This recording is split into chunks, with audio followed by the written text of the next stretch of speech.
వాటిని కూడా జీవి గారు నేను ఇద్దరం కలిసి పొలాలకు వెళ్లే రోడ్లు కూడా మీ సహకారంతోనే మనం చేసుకుంటూ వెళ్తాం. ఇంకా చేయవలసిన అవసరం ఉంది. కొద్దిగా వర్షాకాలం వచ్చింది. ఇది నెలన్నర 2 నెలలు అయిపోయిన తర్వాత మళ్ళీ అది స్టార్ట్ చేస్తాం. వాటిని చేస్తామని చెప్పి అందరూ కూడా చెప్తా ఉన్నాం. మీరు ఎందుకంటే మీరు కూడా ముందుకు వచ్చారు, మేము కూడా చేస్తాము, మా వైపు నుంచి కూడా మేము కొద్దిగా డీజిల్ పెట్టుకుంటాం, మీ వైపు నుంచి ఏదైతే వెహికల్స్ ఉన్నాయో పంపించండి అని చెప్పి మీరు కూడా వచ్చారు. కలిసి చేస్తా ఉన్నాం కాబట్టి తప్పకుండా అవుతుంది. దాంట్లో ఏం సంకోచం లేదు. ఎక్కడైతే అవసరం ఉందో దానికి మీరు ఇదిగో మా ఊర్లో ఈ ఊర్లో ఇక్కడ పొలానికి వెళ్లే రోడ్లు మాకు అవసరం అంటే తప్పకుండా తీసుకురండి, చేస్తామని చెప్పి అందరు కూడా తెలియజేసుకుంటాం. అయితే ఇందాక స్టేజ్ మీద కూర్చున్నప్పుడు కొద్దిగా ఒక ఆయన ఆవేశపడతా ఉన్నాడు. అక్కడ మేము మిర్చి గురించి ఆవేశపడతా ఉన్నాడు. పట్టణంలో తప్పేం లేదు. ఎందుకంటే మిర్చికి సంబంధించి మనం తప్పించుకొని తిరగకూడదు, చెప్పాలి సమాధానం. నిజమే, మీరు అనుకున్న రేటు ఈసారి రాలేదు. 17,000 18,000 వస్తే తప్పించి మీకు బ్రేక్ అయిన అవ్వదు, మీకు లాభాలు రావు. కానీ 10,000 11,000 తప్పి 10,000 తప్పించి లేదు, 10-11,000 తప్పించి ఈసారి లేదు. అది నిజం, ఉన్నమాటే. అయితే మేము వెళ్ళాం, కేంద్ర ప్రభుత్వం కోరాం, అయ్యా ఈ పరిస్థితి ఇలా ఉంది అంటే వాళ్ళు మొత్తం వెరిఫై చేసుకున్నారు. వెరిఫై చేసుకుని ఎంఎస్పీ అనేది ఒక రేటు పెట్టడం జరిగింది. 10,800 11,800 పెట్టడం జరిగింది ఎంఎస్పీ.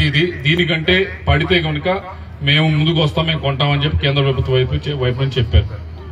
అది కూడా వర్కౌట్ అవ్వదు అని చెప్పి మన రైతులు చెప్తాను. అది రైతు కూడా వర్కౌట్ అవ్వదు. దాన్ని ఎందుకు వర్కౌట్ అవ్వదో, అది అంత రేటు మార్కెట్ లో ఉన్నా, ఒకవేళ మార్కెట్ లో లేకుండా ప్రభుత్వం కొన్నా కూడా ఎందుకు వర్కౌట్ అవ్వదో ఒక్కసారి రైతులు ఆలోచించుకోవాల్సిన అవసరం ఉంది. నిన్నే నేను ఈ ఎరువుల గురించి మంత్రి గారి దగ్గరికి వెళ్తే ఆయన కూర్చొని అడుగుతున్నాడు నన్ను, కేంద్ర మంత్రి గారు, ఇది తర్వాత మాట్లాడదాం ఎరువుల గురించి, నేను చేస్తానులే కానీ ముందు చెప్పు అన్నాడు. ఏంటి అంటే మీ దగ్గర ఉన్న మిర్చి వస్తుంది కదా, దాంట్లో అత్యధికంగా పురుగు మందులు ఎక్కువ వాడతారట కదా అని చెప్పి. అంటే మీకెలా తెలిసింది సార్ అన్న అంటే, లేదు మా వాళ్ళు మొన్న ఈ చైనా ఇటువైపు నుంచి వెనక్కి వచ్చినాయి కదా, వెనక్కి వచ్చిన తర్వాత కనుక్కుంటే చెప్పారు అని చెప్పారు. అత్యధికంగా వాడదాం, నేనేమన్నా ప్రతి దగ్గరికి వెళ్ళిన దగ్గర వల్ల గుంటూరు మిర్చి అని చెప్పి నేను గట్టిగా చెప్తా ఉన్నాను. కానీ నాకు తెలిసింది ఈ 10-15 రోజులు ఏంటంటే అత్యధికంగా పురుగు మందులు వాడుతా ఉన్నది అదే అని చెప్పి చెప్తా ఉన్నాను. అవును, నిజమే అండి. మా వాళ్ళు 15 రోజులకు ఒకసారి కాదు, వారానికి ఒకసారి కాదు, 3 రోజులకు ఒకసారి వాడుతున్నారు. 3 రోజులకు ఒకసారి వాడుతా ఉన్నారు. ఇది కరెక్టే. వాడపోతేనేమన్నా పురుగు కావాలి, పండదు. వాడితే ఏమన్నా లాభం రాదు. అంత ఖర్చు పెడితే మరి ఒకసారి దీనిపైన ఏం చేయాలో ఒకసారి మీరు అందరూ కూర్చొని ఆలోచిద్దాం. ఇలా అయితే ఇంత ఇన్పుట్ మీరు పెడితే పురుగు మందుల మీద, సరే పొలంలో పనిచేసే వారికి అయితే ఇవ్వాల్సిందే, దానికంటే తక్కువకి మీరు చేయని పని అంటే చేయరు. మనం చేయగలిగింది మన చేతిలో ఉన్నది ఏమిటంటే ఈ పురుగు మందులు తగ్గించే దానికి మనం ఏమన్నా ఆలోచించాలా, ఏమైనా చెయ్యాలా అనేది మనం ముందు ఆలోచించాలి. దానికి సంబంధించి ఇప్పటికే కలెక్టర్ గారికి చెప్పాము, అలాగే ఎన్జీ రంగా యూనివర్సిటీ వారికి చెప్పాము. వారిని కూర్చొని అయ్యా ఏ విత్తనం వేస్తే ఈ పురుగు మందులు తగ్గించే దానికి అవకాశం ఉంది అది చెప్పి దయచేసి రైతుల దగ్గరికి వెళ్లి చెప్పాలి అని చెప్పి మేము వాళ్ళకి చెప్పాం. వాళ్ళు కూర్చున్నారు, మాట్లాడుతూ ఉన్నారు. తొందరలో మీ ముందు కూడా వస్తారు. అయితే మీ వైపు అంటే ఇప్పుడు వచ్చిన ముందుకి మీరు ఆల్రెడీ విత్తనాలు కొనుంటారు. అయితే మమ్మల్ని కోరేది ఒకటే, ఇంత విపరీతంగా పురుగు మందులు వాడితే అంత వాడటం వైపు దాని మీద అంత ఖర్చు చేస్తే మాత్రం ఎంత రేటు వచ్చినా గానీ మనకి కష్టం వర్కౌట్ అవడం అనేది. అది ఎలా తగ్గించాలి అనేది మనం ఆలోచించాల్సిన అవసరం ఉంది.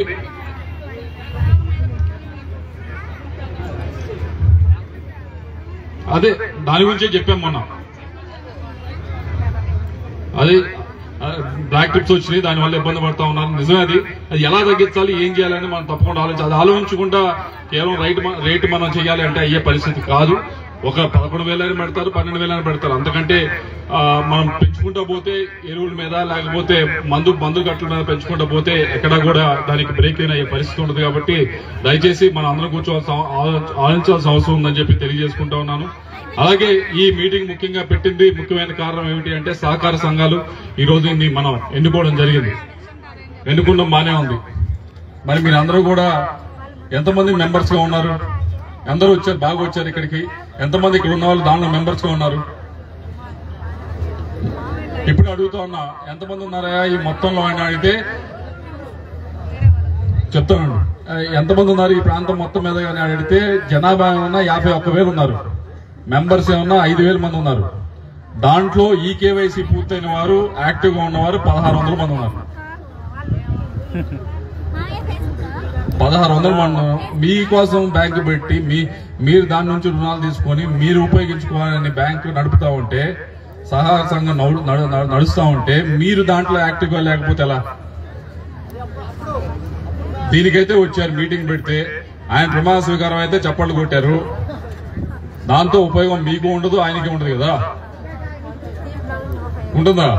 మీరు యాక్టివ్ ఉంటే కదా దాంట్లో, దానికి ఈకేవైసీ పూర్తి చేసుకుంటే కదా మీకు ఉపయోగం ఉండేది. దానికి మిగతా బ్యాంకుల కంటే తక్కువ రుణానికి ఇచ్చే పరిస్థితి ఉంటుంది కదా, తక్కువ రేటుకి ఇచ్చే పరిస్థితి ఉంది కదా.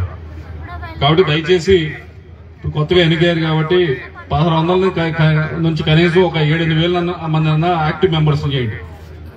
దానికి ఈకేవైసీ పూర్తి చేస్తే అవుతుంది. 51,000 జనాభా ఉన్న దీంట్లో ఈ ప్రాంతం మొత్తంలో, సరే ఈ దీంట్లో ఇంకొక ఈ సంఘానికి తక్కువ ఉంటారు కానీ ఎక్కువ మంది అవ్వాలి కదా. ఇంకో సొసైటీ అంటే 25,000 మందిలో మనం 1,600 మంది యాక్టివ్గా ఉన్నారంటే కొద్దిగా ఇబ్బందికరమైన పరిస్థితి.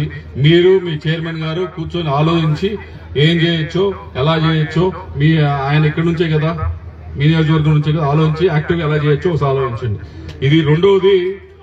ఎందుకంటే తక్కువ మీ నిజంగా పనిచేయాలంటే వాళ్ళకి ఏమైనా ఉపయోగం చేసినట్టు అవుతాయి. రెండవది ఇంకొకటి ఇచ్చింది ఏమిటంటే, మొత్తం డిపాజిట్స్ ఎంత ఉన్నాయి ఈ ఏరియా దీని కింద అని అడిగితే మీ వైపు నుంచి 4,20,00,000 మాత్రమే డిపాజిట్ చేశారు. రుణాలు ఎంత తీసుకున్నారో తెలుసా? తెలుసా? పొలాలకు సంబంధించి ఉన్న 16 కోట్లు తీసుకున్నారు. క్యాష్ మిగతా వాటికి సంబంధించి ఇంకొక 19 కోట్లు తీసుకున్నారు. మనం ఏమన్నా డిపాజిట్ 4.5 కోట్లు వేసి 4,20,00,000 వేసాం. బ్యాంకు నుంచి ఏమన్నా 36 కోట్ల రూపాయలు తీసుకున్నాం రుణం కింద. మనం డిపాజిట్ చేసేది ఏమన్నా ప్రైవేట్ బ్యాంక్ లో డిపాజిట్ చేస్తా ఉన్నాం. రుణంకి వచ్చినప్పుడు మాత్రం ఈ బ్యాంక్ లో పై చేస్తా ఉన్నాం. ఎట్లా ఇలా అయితే? మన బ్యాంక్ అని ఫీల్ అవ్వాలి కదా, ఇది గవర్నమెంట్ కి సంబంధించిన ఫీల్ అవ్వాలి కదా. మీకేం తక్కువ వడ్డీ రేట్ ఇస్తాడా? ఇక్కడ వేస్తే ఏమన్నా ఎక్కువ వేస్తాడు కదా మిగతా వాళ్ళకంటే. మరి వాళ్ళైతే వచ్చి మీ ఇంటికి వస్తారు, ఇంకో విధంగా మీ దగ్గరికి వచ్చి ప్రలోభ పెట్టడం కానీ ఇంకో విధంగా బతిమాలటం కానీ చేస్తే మీరు అటువైపు డిపాజిట్ చేస్తూ ఉంటారు. కానీ ఇది మీ బ్యాంక్ కదా. మరి మీ బ్యాంక్ లో మీరు యాక్టివ్గా ఉండకపోతే ఎలా? మెంబర్షిప్ యాక్టివ్ చేసుకుని మీరు ఎక్కువగా దీంట్లో డిపాజిట్ చేయకపోతే ఎలా? దీని లాభాల్లో దీన్ని బాగా పెంచితే మీకు ఉపయోగం కదా, రైతుల పరంగా కానీ ఇదంతా కదా. కొద్దిగా దానిపైన దృష్టి సాధించండి మీరు. అలాగే రికవరీ కూడా చూస్తే 82% ఉంది ఈ రికవరీ కూడా.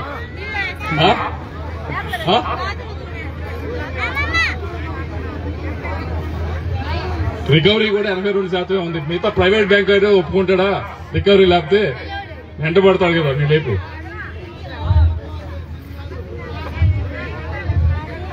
దీన్ని కొద్దిగా మీ పెద్దలందరూ ఉన్నారు, మీరందరూ ఒకసారి కూర్చొని మాట్లాడండి. సుబ్బారావు గారికి ఓన్లీ సన్మానం చేసి షాల్ వేసి దండేసి పంపిస్తే కరెక్ట్ కాదు కదా. మీరందరూ కూర్చొని మాట్లాడుకొని ఇది ఎలా చేస్తే మంచిది. దీని ఎందుకంటే ఈ సహకార సంఘం వైపు నుంచి మీరు దీంట్లో కేవలం రుణాలు తీసుకోవడం ఒకటే కాదు, కోల్డ్ స్టోరేజ్ కట్టొచ్చు. కడితే మీరు ఏదైతే స్టాక్ చేసుకోవాలనుకుంటున్నారో అక్కడ స్టాక్ చేసుకోవచ్చు. పెట్రోల్ బంక్ పెట్టచ్చు, షాపింగ్ కాంప్లెక్స్ పెట్టచ్చు. ఇలా దాదాపు 40-45 వ్యాపారాలకు సంబంధించి సహకార సంఘం వైపు నుంచి చేయొచ్చు. వీటన్నిటిపైన కొద్దిగా దృష్టి పెడితే మంచిది. అందరూ మీరు కొద్దిగా ఆలోచన పనిలో ఉన్నారు. మీకు పెద్ద ఇక్కడేమి వేరే ఏముండవు కాబట్టి ఆలోచన కానీ వేరే వాటి మీద, సినిమాల మీద, వేరే వాటి మీద టైం స్పెండ్ చేయాల్సిన అవసరం లేదు. కాబట్టి మీ అందరికీ కొద్దిగా కూర్చొని ఆలోచించండి. ఆలోచిస్తారా? ఎందుకంటే మేము ప్రతి సొసైటీకి చెప్పాం ఇది మీరు 5 సంవత్సరాల్లో చేయవలసింది అని చెప్పి. మీరు వైపు నుంచి ఎరువుల వ్యాపారం ఎంత చేయాలి అని చెప్తా ఉన్నాం. ఈ ఎరువుల వ్యాపారాన్ని ప్రైవేట్కి ఇచ్చారు, వీళ్ళు మాత్రం వ్యాపారం చేయడం. వాడేమన్నా సరే మీకు ఆ రోజుకి ఇస్తారేమో, కొద్దిగా అప్పుకి ఇస్తాడు, కానీ ఈ తీసుకునేటప్పుడు మాత్రం బాధపడేసి తీసుకుంటారు. ఉపయోగం ఏముంది? అలాగే పిఎం సూర్య గారు అని ఉంది, ఇంటి పైన ఏదైతే సోలార్ పెట్టుకునేది, దాన్ని కూడా వీళ్ళ వైపు నుంచి లోన్స్ ఏమని అడుగుతా ఉన్నాం మిమ్మల్ని. మీకు మీ మెంబర్స్ ఎవరైతే యాక్టివ్గా ఉన్నారో దానికి మీ వైపు నుంచి మీ ఓన్లీ లోన్ మట్టే అవుతుంది, మిగతా అంతా మీకు వచ్చే కరెంట్కి మీరు ఖర్చు చేసేదానికంటే ఎక్కువే వస్తుంది వెనక్కి తిరిగి. అది కూడా ఇవ్వమని చెప్తా ఉన్నాం. మీకు కొద్దిగా దీంట్లో కేవలం ఈ రోజు వచ్చాము సన్మానం చేసాము వెళ్ళామని కాకుండా కొద్దిగా మీ వైపు నుంచి ఇంట్రెస్ట్ చూపిస్తే ఇది బాగా డెవలప్ అవుతుంది. దానిపైన దృష్టి పెట్టండి. ఎందుకంటే దీనికి ఉన్న స్థలాలు కానీ ఇవన్నీ కూడా ఒకసారి అధ్యయనం చేసి దాంట్లో ఏం డెవలప్ చేస్తే బాగుంటుందో కొద్దిగా ఆలోచించి మీరు మీ చైర్మన్ గారు కొద్దిగా పెద్దలందరూ కూర్చొని చేయాలని చెప్పి కోరుతూ మరొకసారి సుబ్బారావు గారికి మా అందరి తరఫున అభినందనలు తెలియజేసుకుంటూ, ఈసారి మంచిగా వర్షాలు కొద్దిగా లేట్ అయింది, పట్టం ఒకటేమన్నా సమ్మర్ లో మంచి వేడిలో పడి మళ్ళీ ఆగిని మళ్ళీ ఇప్పుడు పడతా ఉన్నాయి. ఇప్పుడు పూర్తిగా పడతాయని ఆశిస్తూ ఈ సంవత్సరం అందరికీ కూడా మంచి పంటలు పండాలని చెప్పి కోరుకుంటూ సెలవు తీసుకుంటా ఉన్నాం. ధన్యవాదాలు సార్. ఎంపీ గారు చాలా చక్కగా చెప్పారు రైతుల సమస్యల గురించి, బ్యాంకుల గురించి. అలాగే ఈరోజు గురపనాయుడుపాలెం సొసైటీ ప్రమాణ స్వీకార మహోత్సవానికి ఇచ్చేసిన మన రాష్ట్ర ప్రభుత్వ చీఫ్ విప్ శ్రీ జీవి ఆంజనేయులు గారిని ప్రసంగించవలసిందిగా కోరుచున్నాం.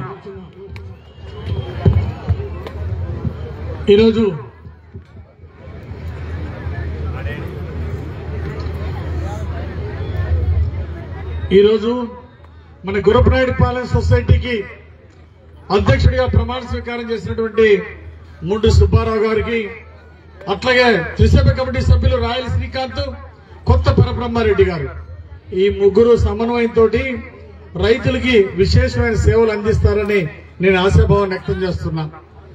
వారికి మంచి అనుభవం ఉంది. మండ్రి సుబ్బారావు గారికి గతంలో సర్పంచ్ గా, జడ్పీటీసీగా, అలాగే రైతుల సేవలో మరి రాష్ట్ర తెలుగు రైతు కార్యదర్శిగా మరి వారికి అపారమైన అనుభవం ఉంది. ముండి సుబ్బారావు గారికి ప్రజలు ఏ సమస్యలు వచ్చినా, తనకు తెలిసిన వాళ్ళు వచ్చి నాకు ఈ సమస్య ఉందంటే వెంటనే స్పందించేటువంటి వ్యక్తి ముండి సుబ్బారావు గారు.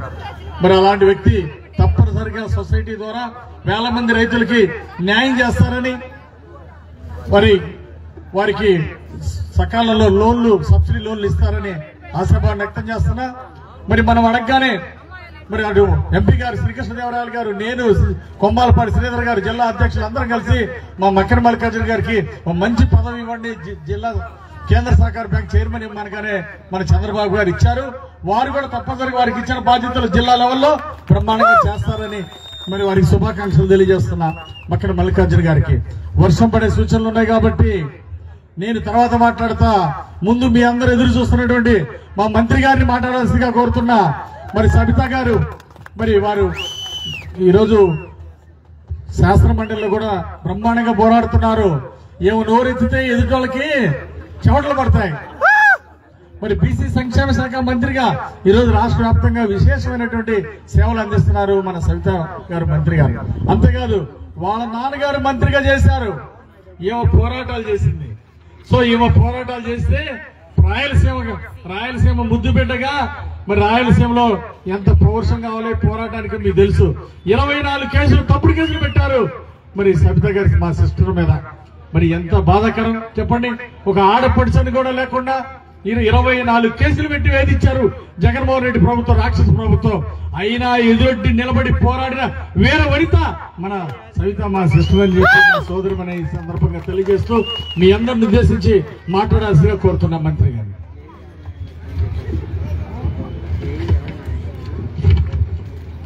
సభకు నమస్కారం. ఈరోజు నాకు చాలా ఆనందంగా ఉంది. మరి మీ అందరి సమక్షంలో, పెద్దలందరి ఆధ్వర్యంలో ఈరోజు సహకార సంఘం చైర్మన్ గా మరి సుబ్బారావు గారికి, అదేవిధంగా రాయల శ్రీకాంత్ గారు, మరి కొత్త పరబ్రహ్మారెడ్డి గారికి ప్రమాణ స్వీకారం చేయించడం నిజంగా చాలా ఆనందంగా ఉంది.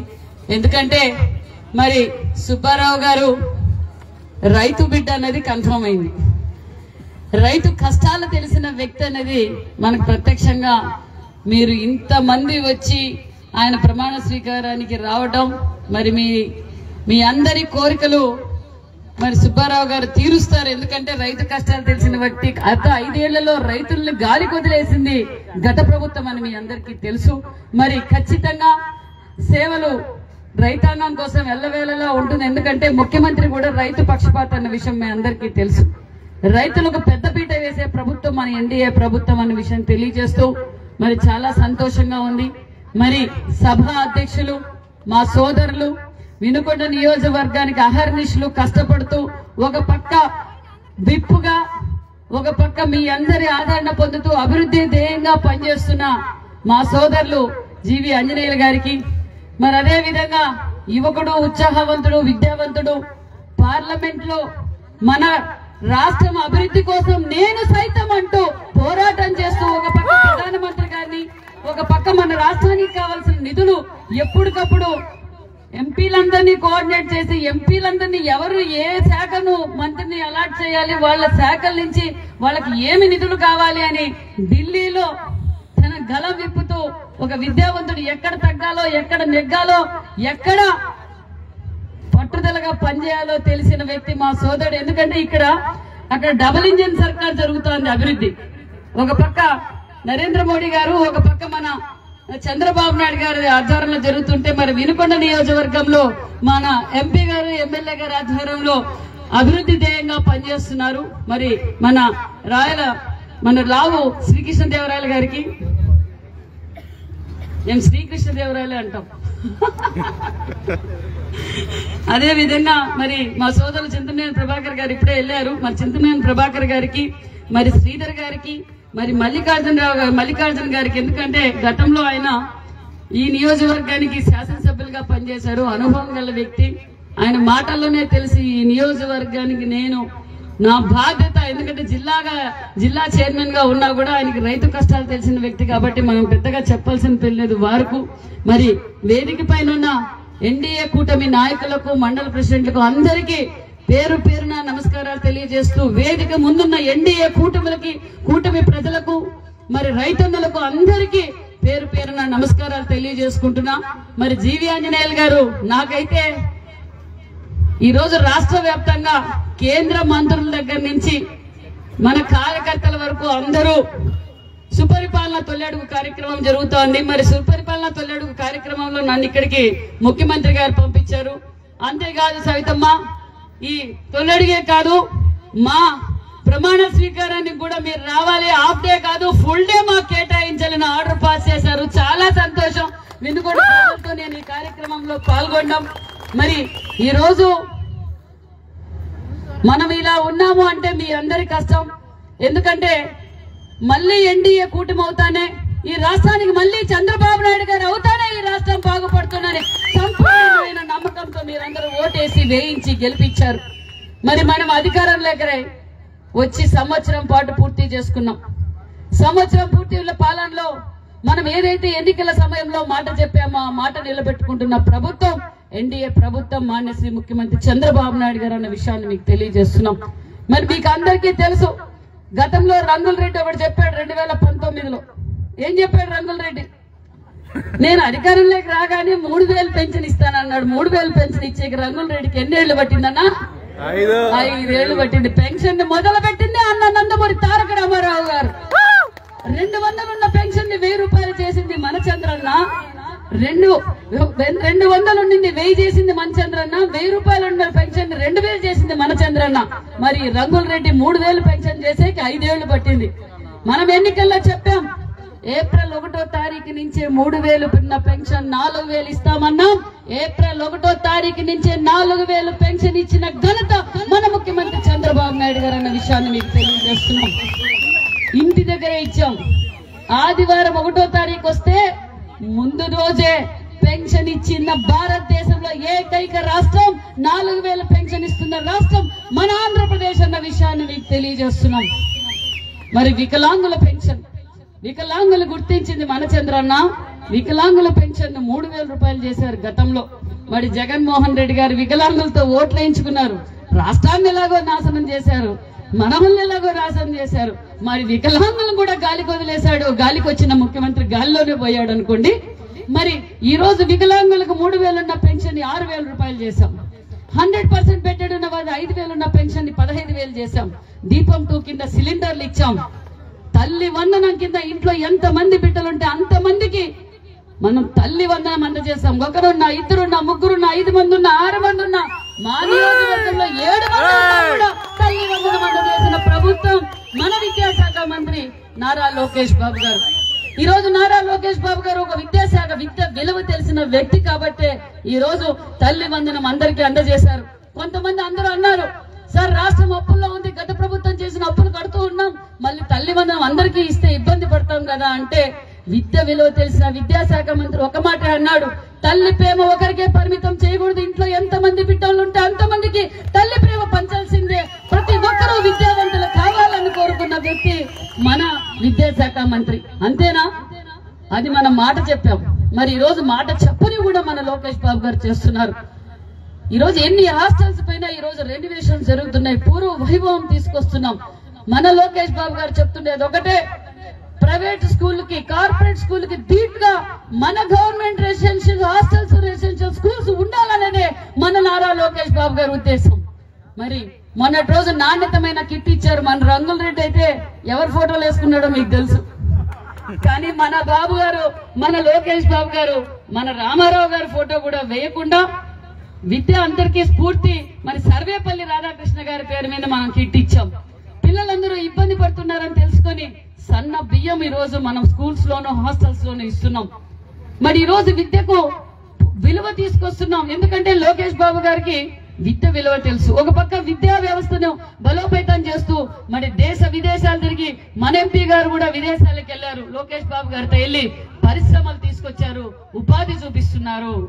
మరి అంతేకాకుండా రాష్ట్ర వ్యాప్తంగా మనం అన్నా క్యాంటీన్లు పెట్టాం, మెగా డిఎస్సి ఇచ్చాం, ఎన్ఆర్జీఎస్ ద్వారా ప్రతి ఊర్లోనూ సీసీ రోడ్లు, డ్రైనేజ్ చేస్తున్నాం. పొద్దున్న నుంచి చూశాను, సుమారుగా 10 కోట్ల రూపాయలతో ఈ రోజు గతంలో ఆగిపోయిన బీటీ రోడ్లన్నీ నాతో ఓపెన్ చేపించారు మన అన్న జీవి ఆంజనేయులు గారు. అంటే అభివృద్ధి ధ్యేయంగా మనం పనిచేస్తున్నాం. ఆర్ఎంబీ రోడ్లు పార్ట్ హోల్స్ పూర్తి చేశాం. కేంద్ర సహకారంతో ఒక పక్క పోలవరం, ఒక పక్క అమరావతి, ఈ రోజు అభివృద్ధి ధ్యేయంగా మనం పనిచేస్తున్నాం, పరిశ్రమలు తీసుకొస్తున్నాం. కాబట్టి మీరు సంపూర్ణమైన నమ్మకంతో మీరు ఓటేశారు. మేము సంపూర్ణమైన మీరు ఇచ్చిన నమ్మకాన్ని మేము నిలబెట్టుకుంటామని కూడా ఈ సభాముఖంగా మీకు అందరికీ తెలియజేస్తున్నాం. మరి ఈ రోజు రాష్ట్ర వ్యాప్తంగా మేము తొలడుగు పరిపాలనలో సుపరిపాలనలో వెళ్ళాం. ఎందుకు వెళ్ళాం? మాకేమైనా ఓట్లు ఉన్నాయా? ఎలక్షన్లు ఉన్నాయా? ఇప్పుడు మనకేమైనా ఎలక్షన్లు ఉన్నాయా? ధైర్యం దమ్ము ఉంటే వైసీపీ వాళ్ళు 5 ఏళ్లైనా ప్రజల్లోకి వెళ్ళలేదు, మనం సంవత్సరం లోపల ఈ రోజు ప్రజల్లోకి వెళ్ళాం. మరి ఈ రోజు ఈ జగన్మోహన్ రెడ్డి గారికి అర్థం కాలేదు, ఏందప్ప సంవత్సరం లోపల అన్ని డిపార్ట్మెంట్లు ఢిల్లీలోనూ వీళ్ళ హవానే, మరి రాజధాని, పోలవరం, అనకచెర్ల అనేక సంక్షేమ పథకాలు చేశాం, మరి ఏంటనేది ఎంతో మందో సలహాదారులు, 60 మందో 45 మంది సలహాదారులంతా ఏమైపోయారని అర్థం కాక చిల్లర రాజకీయాలు చేస్తున్నాడు మన జగన్మోహన్ రెడ్డి గారికి. అర్థం కాల, పులివెందుల ఎమ్మెల్యేకి అర్థం కాల, రెచ్చగొట్టాలని చూస్తున్నాడు. మేము రెచ్చిపోము జగన్మోహన్ రెడ్డి గారు, మేము అభివృద్ధిలో రెచ్చిపోతామన్న విషయాన్ని మీకు తెలియజేస్తున్నాం. మీరెంత రెచ్చగొట్టినా మేము రెచ్చిపోము. మేము రెచ్చిపోయేది మా ముఖ్యమంత్రి గారు, మాకు సభ్యత సంస్కారం నేర్పిన మా ముఖ్యమంత్రి చంద్రబాబు నాయుడు గారి ఆధ్వర్యంలో మేము అభివృద్ధి ధ్యేయంగా మేమంతా పనిచేస్తాం. ఈ రోజు నేను వైసీపీ కార్యకర్తలకు ఈ వేదిక ద్వారా తెలియజేస్తున్నది ఒకటే, వాళ్ళ కార్యకర్తనేమో తొక్కుంటా పోతారు, పండించిన పంటని తొక్కుంటా పోతారు. రేపోమన్నాడో మనము మిర్చి రేట్లు పెంచుతాము, కొనుగోలు చేస్తామన్నప్పుడు పోయి ధర్నాలు చేస్తారు. ఏమంటారు? నిన్నటి రోజున మనం తల్లి వందనం ఇస్తామని 3 నెలల కింద అసెంబ్లీలోనే చెప్పాం. ఇంట్లో ఎంత మందికి ఉంటే అంతమందికి తల్లి వందనం ఇస్తామని. రేపు మన ఆగస్టు 15వ తారీఖు మహిళలకు ఉచిత బస్సు అంటారు. ఇప్పుడు మైకుల మీదకి వచ్చి మాట్లాడతారు. ఈ చీప్ ట్రిక్స్ పనికిరావు జగన్మోహన్ రెడ్డి గారు. మేము సూపర్ 6 అమలు పరుస్తాం. సూపర్ 6 లో చెప్పని కూడా అమలు పరుస్తున్నాం. P4 కింద ప్రతి ఒక్క పేదవాడిని దరిద్రుడిగా చేసి వాళ్ళని విద్యావంతులు చేసే బాధ్యత మా ముఖ్యమంత్రి తీసుకున్నారన్న విషయాన్ని కూడా మీకు అందరికీ తెలియజేస్తున్నాం. నీ చీప్ ట్రిక్స్ పనికిరావు. ప్రజలు నీకు 11 సీట్లకే పరిమితం చేశారు. ఇంకా దగ్గరలో ఏమేం జరుగుతుందో ఇప్పుడు గజ దొంగలే లోపలికి పోయారు, దొంగలు లోపలికి పోయారు, గజ దొంగలు లోపలికి పోతారు, ఇంకా త్రిమింగళాలు కూడా లోపలికి పోతారు. కాబట్టి మీ ఏడుపులు ఆపేసి వాస్తవాలు తెలుసుకొని బతకవలసిందిగా కూడా కోరుకుంటూ, మరి వేదిక మీద ఉన్న వారికి, వేదిక ముందున్న వారికి మరొకసారి ఈ రోజు ప్రమాణ స్వీకారం చేసిన వారందరికీ ప్రత్యేకతమైన ధన్యవాదాలు తెలియజేసుకుంటూ నాకు ఈ అవకాశం కల్పించిన మీ అందరికీ నమస్కారాలు తెలియజేసుకుంటూ జై హింద్, జై తెలుగుదేశం, జై జనసేన, జై బీజేపీ. థ్యాంక్ యూ, ధన్యవాదాలు మేడం. సవితా మేడం గారికి ధన్యవాదాలు తెలియజేసుకుంటున్నాం. మా సవితమ్మ గారికి చివరిలో సన్మానం ఉంది, అప్పటిదాకా ఉండాలా. మన ఎంపీ శ్రీకృష్ణదేవరాయలు గారు మన పార్లమెంట్ అభివృద్ధికి, మన జిల్లా అభివృద్ధికి ఎంతో కృషి చేస్తున్నారు. వారికి కూడా సన్మానం ఉంది. అందరూ ఈ 10 నిమిషాలు ఉండాల్సిందిగా విజ్ఞప్తి చేస్తున్నా. ఈరోజు ప్రమాణ స్వీకారం చేసినటువంటి నూతన కమిటీ ముడ్డి సుబ్బారావు గారికి, రాయల్ శ్రీకాంత్ కి, కొత్త బ్రహ్మారెడ్డి గారికి ఒకసారి గట్టిగా చప్పట్లు కొట్టి అందరూ అభినందనలు తెలియజేయాలని కోరుతున్నాం.